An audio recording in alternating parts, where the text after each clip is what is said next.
نزول ته چې وګورئ نو د هغې نه داسې معلومیږي چې قبله شرط ده. څنګه نبی علیه الصلاة والسلام او صحابه سفر له تلي وو.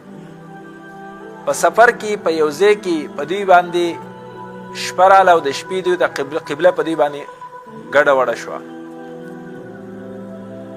نو هر یو کس هغه مونځ وکړو خو خپل یو جهت د تحري ته سوچ وکړو هغه طرف ته مونځ وکړو او بیا یې نښه کېښوده چې یاره ما دې طرف ته مونځ کړی بل طرف ته نښه کېښوده چې کله سهار شو چې ویې کتل نو ټولو د قبلې نه چپ طرف ته مونځ کړی و.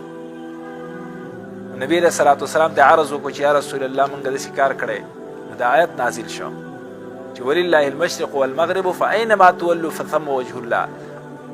مشرق او مغرب د الله دی، کم طرف ته چې تاسو مخ کوئ هغه طرف ته د الله تعالی قبله ده.